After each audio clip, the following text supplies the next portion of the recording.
Hello and welcome to Blue Book. Today, Banh Mi. I'm going to start with a simple Daikon pickle. I'm going to use 2 daikons around the size of our forearm. I'm going to use just a peeler just to get some nice little strips of daikon. Go ahead and peel that all the way around until we get a whole heap of little strands. I'm going to do the same thing with 2 carrots. Then going to combine that in a large bowl, give it a little mixy mix. Pour over our pickle, consisting of 1 cup of water, 1 cup of vinegar, half a cup of sugar, and a pinch of salt. And then place that in a large container for at least 1 hour or up to 24 hours. And that will last for a few weeks. We're then going to move on to our pork shoulder. We're going to slowly strip back the skin, trying to keep as much fat on that pork as we possibly can. Be very careful not to get your fingers on this and keep them well out of the way. Beginning in a small bowl, we are going to put 40 grams of honey or alternatively brown sugar, 3 grams of Chinese 5-spice. This is a mixture that I have done myself. Recipe will be in the description. We're also going to combine that with 30 grams of Chinese cooking wine, 40 grams of Hoisin sauce, 14 grams or 1 tablespoon of black bean sauce, and 6 grams of sesame seed oil. And lastly, just a few drops of red food gel to give it a nice vibrant colour. Mix that well and you are done diddly-un.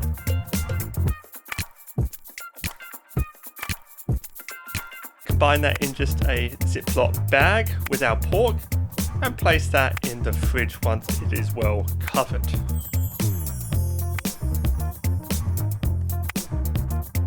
Onto our chicken liver pate. We have 250 grams of chicken liver here, and just get our onion and give that a quick dice.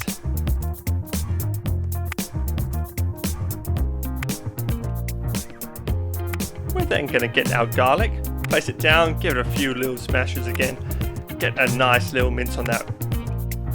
Now in a pan over medium heat, we're going to combine our onions. Now we want to just make the onions sweat here, we don't really want to make them brown. Now, I've combined that with a little bit of butter because, butter, why not? And then following our chicken liver here. We're then going to let that cook for around 2 to 3 minutes. And then we're going to toss in our garlic and then give that about 4 tablespoons of Chinese cooking wine as your last little bit of seasoning. We're then going to blitz that up with just a hand blender until we get this sort of consistency. We're then going to place that into a nice container, making sure we smooth it down. See at the bottom there, I actually left a little bit of airspace. Try not to do that, try and push it down completely, and then cover it with some melted butter. Onto the good stuff. We're going to start making our banh mi bread. We're going to make this a 72% hydrated dough by first combining 500 grams of plain flour with 12 grams of salt. In a separate bowl, combine 360 grams of water, 7 grams of yeast and 12 grams of sugar. Showing you what that will look like. In about 2 minutes you should get a nice little bloom like this.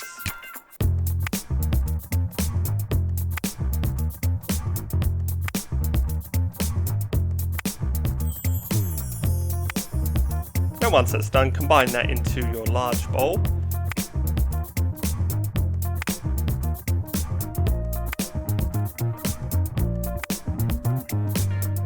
Get your hand in there straight away and start mixing around. There is no way to avoid getting messy here. Just get your hand in there and have a little bit of fun doing it. You can see I'm actually giving this a small little knead as I go. Just trying to get every little bit of water into every little bit of flour to make sure it is completely hydrated. This should take you no longer than 2 minutes to do. Just make sure near the end that you actually move the dough around the edge of the bowl to save on that dreaded cleanup.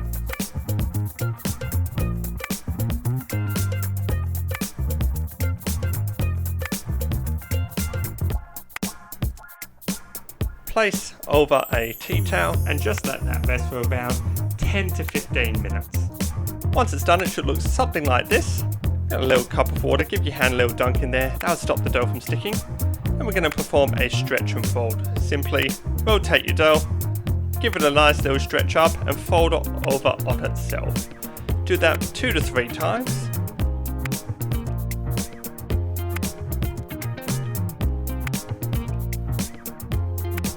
And then place your tea towel over the top again. Come back in another 10 to 15 minutes and perform another stretch and fold. Repeat this stretch and fold at least one more time for a total of 3.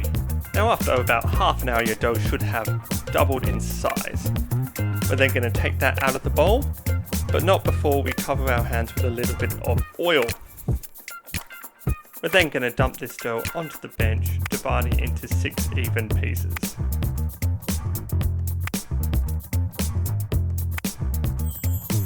I'm then going to use a scale to make sure I'm getting approximately 135 grams of dough.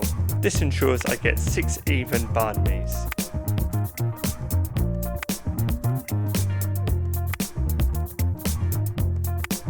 I'm then going to start rolling my dough out, slowly stretching the surface of the dough underneath itself to form a nice spherical ball. As I'm creating the ball, my pinky is moving around and just creating tension by pulling the dough under itself.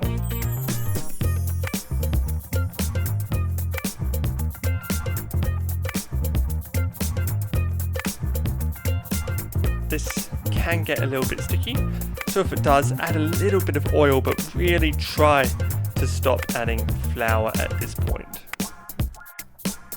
We're then going to let these rest for about 5 minutes with the tea towel over the top to stop them drying out. Uncovering them, they look pretty perfect. We're going to use our bench scraper to help us out here. A little bit of flour on the top just to make sure our surface will not stick. Going to flip it around after that and press it down. Now we want this to be long ways facing away from me, so I'm just going to flip this around.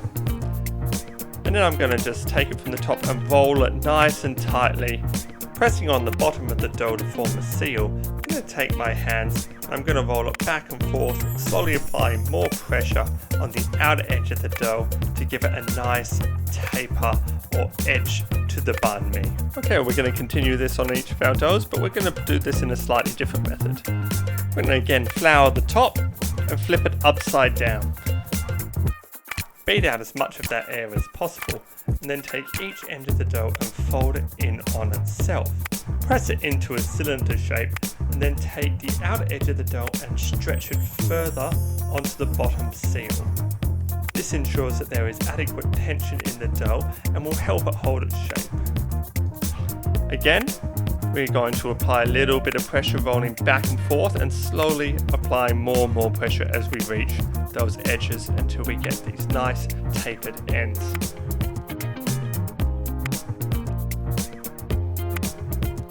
Now trust me, you're probably going to find this frustrating to begin with, but once you get the art of making a perfect dough, there is nothing more satisfying.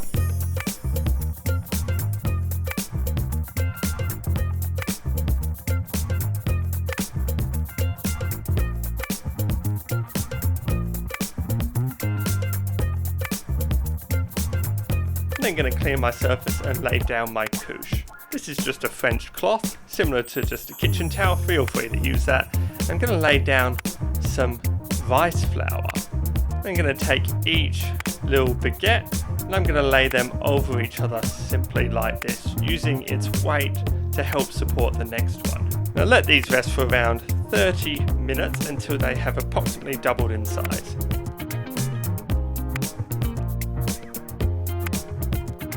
You'll know when these are absolutely perfect, because when you press against it, they should bounce back and reform their shape.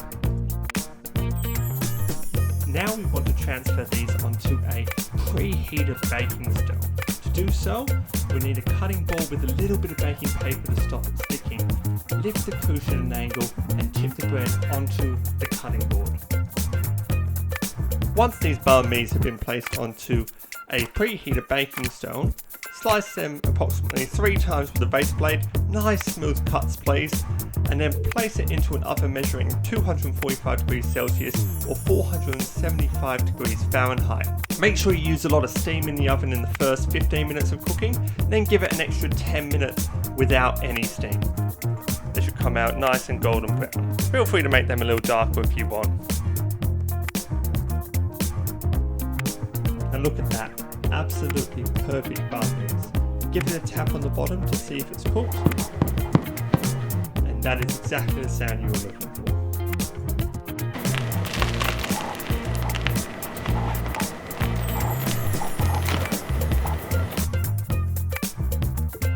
Placing our pork on a wire rack, we'll put that in our oven for around 200 degrees for around 15 minutes. At this point we're going to work on our char siu glaze, so we're going to combine 1/3 of a cup of honey with 1/3 of a cup of our original marinade.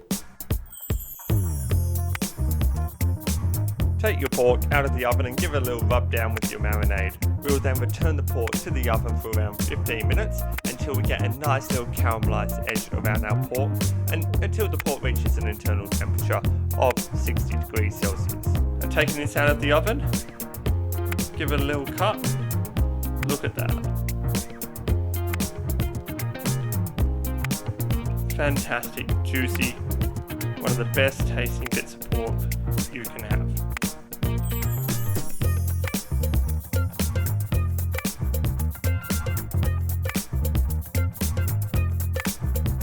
Now let's start construction. We're going to take one of our buns, slice it down the middle.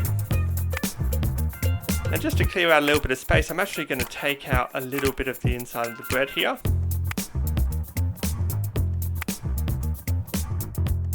I'm going to take my Maggi seasoning sauce. This is really something that you cannot forget when making a good banh mi. Give that a little splash inside, and then we're going to combine it with a little bit of our pate.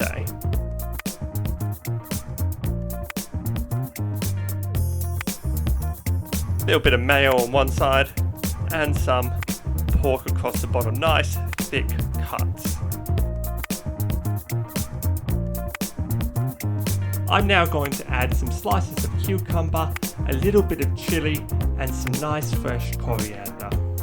And of course, I would never forget the Daikon Pickle.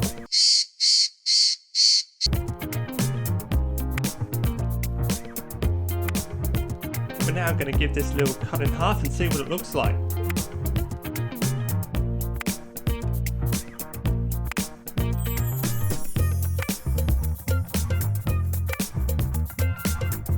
And look at that, an absolutely perfect banh mi.